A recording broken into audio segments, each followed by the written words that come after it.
Bonjour à tous et bienvenue dans cette première capsule sur les nombres relatifs. Alors une nouvelle notion que nous allons introduire à l'aide du repérage d'abord sur une droite graduée, puis du repérage dans un repère qu'on appellera un repère orthogonal. Allez, commençons par la droite graduée et utilisons la demi-droite graduée déjà rencontrée lors du cycle 3 et notamment en 6e. Alors nous rappelons qu'une demi-droite graduée c'est une demi-droite sur laquelle on a placé évidemment l'origine ici 0. Une unité de mesure choisie, c'est-à-dire la distance séparant deux graduations successives, et une unité, donc ici la distance séparant deux graduations est égale à 1. Cette unité de mesure doit être équitablement reportée le long de la demi-droite graduée. Voilà, nous venons ici de construire donc une demi-droite graduée d'unité 1. Et en cycle 4, nous allons également voir ce qui se passe de l'autre côté de la droite. Donc nous allons également répartir la même unité à la gauche de 0. Ici, nous nous situons également à une unité de 0. Mais pour distinguer ces deux nombres, nous introduisons le signe plus lorsqu'on est à droite de 0 et le signe moins lorsqu'on est à gauche de 0. Ces nombres sont appelés des nombres relatifs. L'unité de mesure va être également équitablement répartie à la gauche de 0. Alors les nombres situés à la droite de 0 porteront tous le symbole plus, on les appelle les nombres positifs. Et les nombres situés à la gauche de 0 seront précédés du symbole moins, on les appelle les nombres négatifs. Enfin, des nombres relatifs sont composés donc d'un signe plus ou moins, et également d'une partie numérique qu'on appelle également une distance à 0. C'est la distance qui les sépare de l'origine de la droite. Alors de façon conventionnelle, on utilise la lettre O pour repérer l'origine, donc on place la lettre O au-dessus de l'abscisse 0. Et justement, en parlant d'abscisse, on nous demande ici de déterminer les abscisses des points A, B, C et D. Alors, qu'est-ce que c'est que l'abscisse? Petit rappel de 6e également. L'abscisse d'un point, c'est la position de ce point sur la droite graduée. Alors, commençons par le point 1 et rappelons que les nombres situés à la droite de l'origine sont les nombres positifs, donc précédés du symbole plus. Le point A est situé 4 graduations de l'origine, nous écrivons donc plus 4. Le point B, quant à lui, est à gauche de l'origine, donc dans les nombres négatifs, c'est-à-dire précédé d'un symbole moins. Il est situé à 3 graduations à gauche de l'origine, nous écrivons moins 3. Le point C, lui, est situé entre la graduation plus 6 et la graduation plus 7. Pour savoir précisément son abscisse, nous allons utiliser ici la règle. Nous voyons que l'unité graphique, l'unité entre deux graduations est égale à 1 cm. Nous pouvons dire ici que le point C a une abscisse de 6,3, plus 6,3. Le point D, lui, est situé entre la graduation moins 5 et la graduation moins 6. De même, utilisons la règle. Nous voyons ici que le point D a pour abscisse moins 5,5. Alors mathématiquement, nous notons les abscisses de points comme ceci, c'est-à-dire la lettre correspondant au nom du point, ici A par exemple, et entre parenthèses la valeur de l'abscisse, plus 4. Il n'est pas utile de mettre le symbole égal entre la lettre et les parenthèses. Allez, une deuxième tâche, cette fois-ci, on vous demande de placer 3 points dont on connaît les abscisses. Alors, le point E a pour abscisse moins 4, nous allons nous rendre à 4 graduations à la gauche de l'origine et nous plaçons le point. Le point F, lui, a pour abscisse plus 2,8, nous nous plaçons à la droite de l'origine à 2,8 cm de l'origine.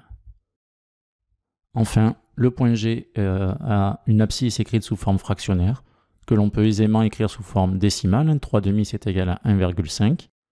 Donc son abscisse est égale à moins 1,5, c'est-à-dire à 1,5 cm à la gauche de l'origine. Alors nous voyons ici que le point A et le point E sont situés à une même distance de l'origine, à 4 graduations de l'origine. Ces points ont une abscisse particulière, on dit que ces deux nombres sont opposés. En effet, des nombres opposés, ce sont des nombres qui ont la même distance à 0, ici 4, mais qui ont des signes contraires. Un est positif, l'autre est négatif. Allez, passons maintenant au repérage dans le plan, à l'aide d'un repère qu'on appelle un repère orthogonal. Alors nous allons définir ce que c'est. Nous plaçons ici deux points dans le plan, le point A et le point B. Nous munissons le plan d'une droite graduée horizontale, avec comme unité graphique ici 2 carreaux égale plus 1. Cet axe s'appelle l'axe des abscisses. Pour pouvoir repérer chacun des deux points, nous avons besoin également d'avoir une droite graduée verticale que l'on va appeler l'axe des ordonnées. Alors pour plus de clarté, on évitera d'écrire l'ensemble de toutes les valeurs de chacune des graduations. on se contentera d'écrire donc la valeur de l'origine, ici 0, et la valeur de l'unité sur chacun des deux axes. Alors, pour repérer la position d'un point dans le plan, on a besoin finalement de deux informations, qu'on appelle des coordonnées. Première information, c'est l'abscisse qu'on lira sur l'axe horizontal, ça correspond à la position horizontale du point dans le plan. Puis on aura besoin d'une information sur la position verticale du point qu'on appelle l'ordonnée. On le lira sur l'axe des ordonnées.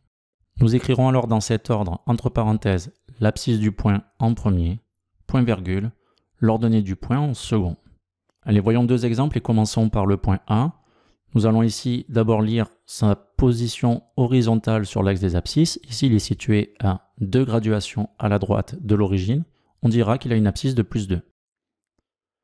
Puis sa position verticale, qu'on lira sur l'axe des ordonnées, il est situé à 4 graduations au-dessus de l'origine. On dira que son ordonnée est égale à plus 4.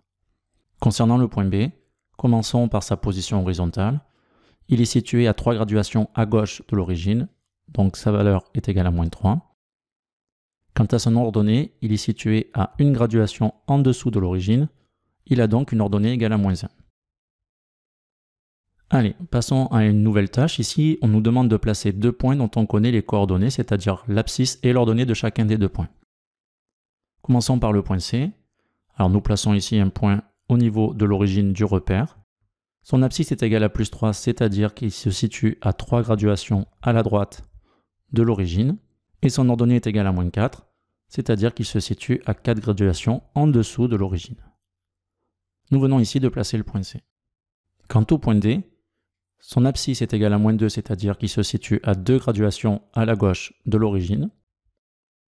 Et son ordonnée est égale à plus 3, ça veut dire qu'il se situe à 3 graduations au-dessus de l'origine. Nous venons ici de placer le point D.